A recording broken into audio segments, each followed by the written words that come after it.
Hello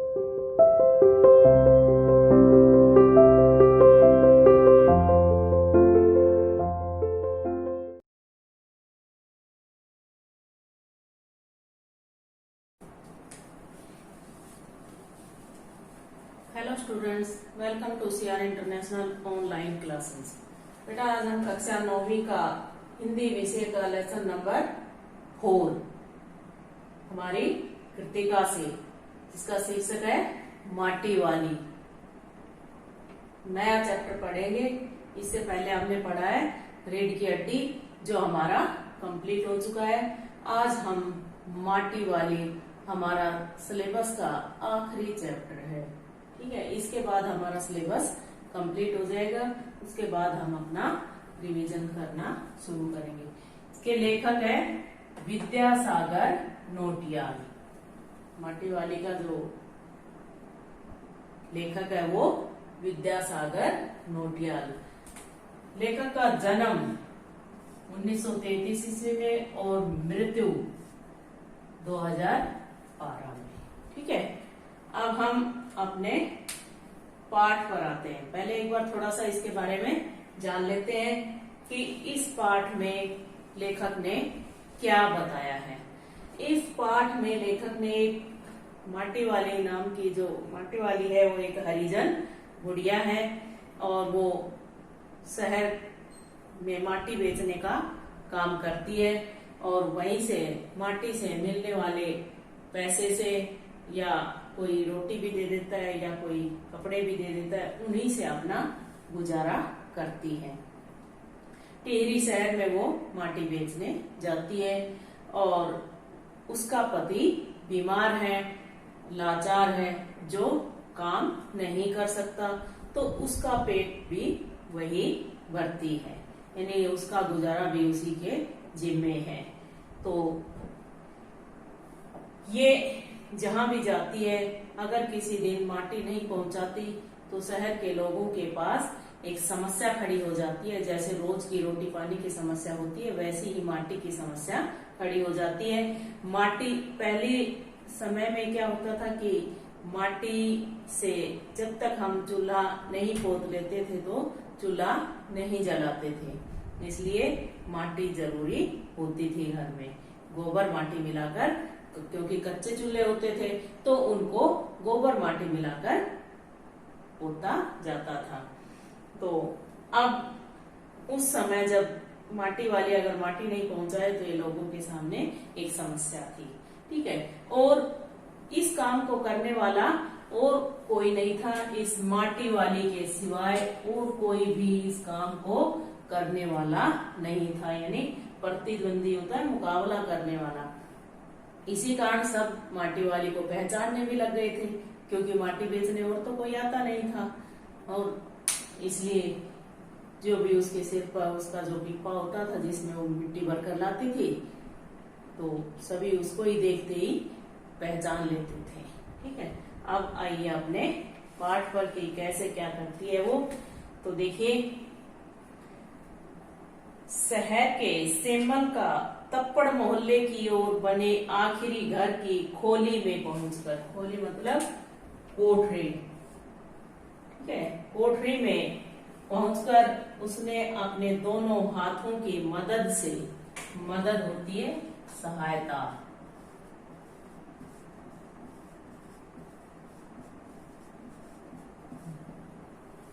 help, अपने सिर पर धरा बोझा नीचे उतारा।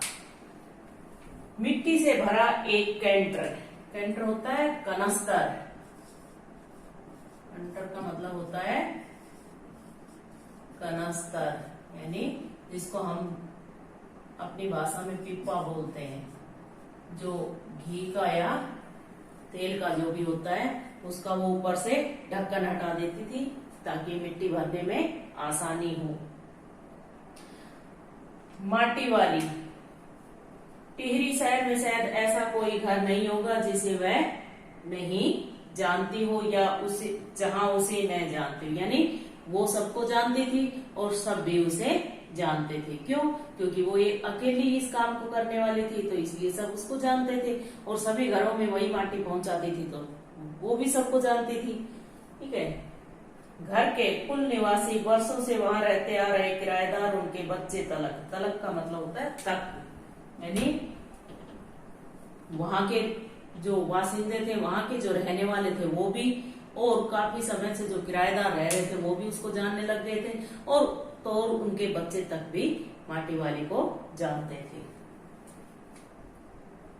घर घर में लाल मिट्टी देते रहने के उस काम को करने वाली वह अकेली है, यानी उसके अलावा और कोई नहीं है, उसका कोई प्रतिद्वंदी नहीं है। प्रतिद्वंदी होता है मुकाबला करने वाला। उसके बगैर, तो बगैर का मतलब होता है बिना।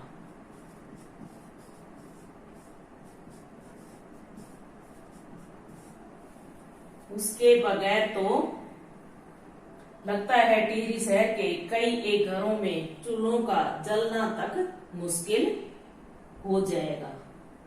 यानी अगर माटी वाली माटी नहीं पहुंचाएगी तो कई घरों में तो ऐसा हो जाएगा कि चूल्हा ही नहीं जल पाएगा। वह न रहे तो लोगों के सामने रसोई और भोजन कर लेने के बाद अपने चूल्हे चौके की लिपाई करने की समस्या पैदा हो जाएगी। यानी माटी वाली नहीं रहेगी तो लोगों के सामने चूल्हा चौका करने के बाद उसकी लिपाई पुताई की जो समस्या है वो उन सब के सामने खड़ी हो जाएगी। भोजन जुटाने और खाने की तरह रोज की एक समस्या, यानी वैसी ही समस्या हो जाएगी जैसे भोजन दोनों टाइम खाने का जो बंदोबस्त करता है, उसी तरह से वो समस्या भी उनके सामने उत्पन्न हो जाएगी। घर में साफ लाल मिट्टी तो हर हालत में मौजूद रहनी चाहिए, यानी लाल मिट्टी तो हमेशा घर में होनी चाहिए।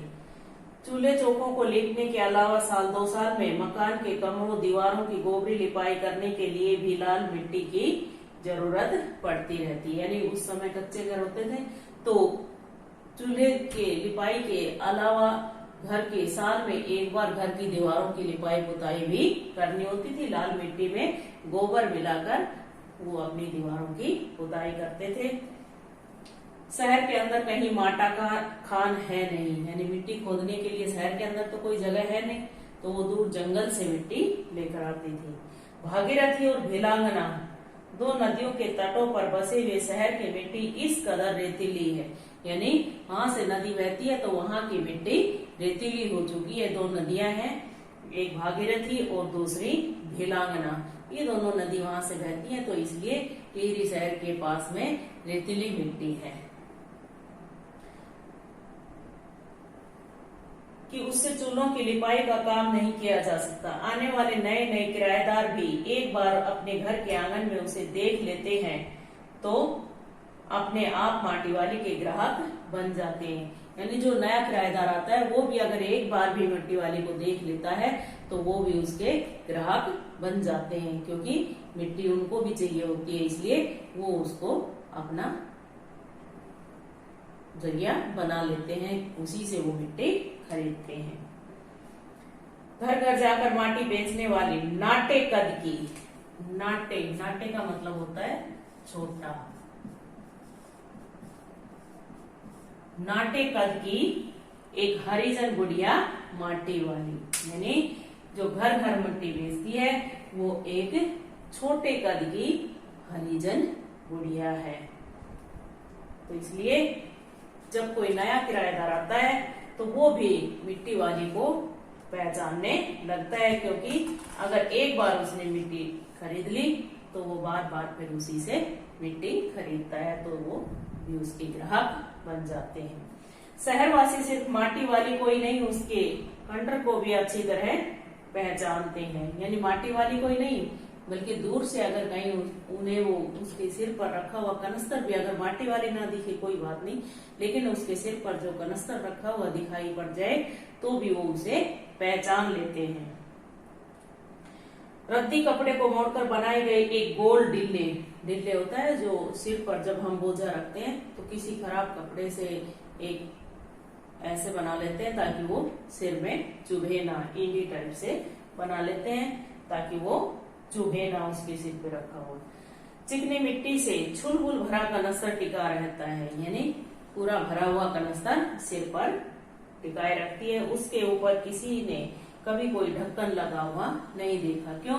क्योंकि ढक्कन को वो निकाल देती थी ताकि उसको मिट्टी भरने में और निकालने में आसानी रहे। एक ढक्कन हो तो वो बार बार मिट्टी अगर डालेगी तो उसमें से टाइम लगेगा, इसलिए उस ढक्कन को वो निकाल देती थी। उसके बाद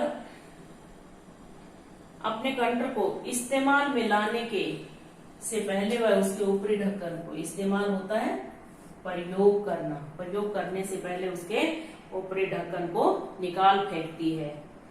ढक्कन के न रहने पर कंटर के अंदर मिट्टी भरने और फिर उसे खाली करने में आसानी रहती है। उसके कंटर को जमीन पर रखते रखते सामने के घर से 9-10 साल की एक छोटी लड़की कामिनी दौड़ती हुई वहां पहुंची। यानी जैसे ही उसने अपना कनस्तर उतारा सिर से और सामने के घर से एक छोटी सी 9-10 साल की बच्ची दौड़ती हुई उसके पास पहुंची, जिसका नाम कामिनी था। उस बच्ची का नाम कामिनी था, ठीक है। और उसके सामने खड़ी हो गई, यानी माटी वाली के सामने खड़ी हो गई। मेरी माँ ने कहा है जरा हमारे यहाँ भी आ जाना, यानी उसने माटी वाली से कहा कि मेरी माँ ने भी आपको बुलाया है, अभी आती हूँ। घर की मालकिन ने माटी वाली को अपने कंटर की माटी कच्चे आंगन के कोने में उड़ेल देने को कह दिया। उड़ेलना मतलब होता है उलट देना, यानी वहां रख देने के लिए कह दिया।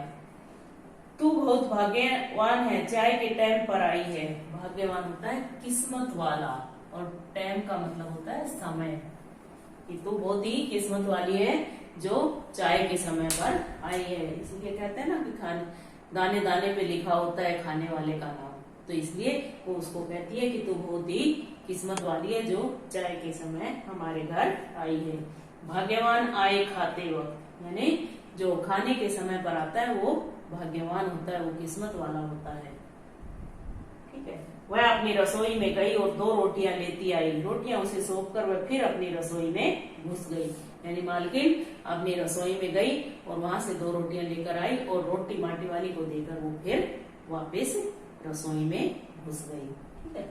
तो बेटा जितने भी शब्दार्थ हैं अपनी बुक में अंडरलाइन करके पेंसिल से लिख लेना और एक बार पाठ को ध्यान से पढ़ लेना।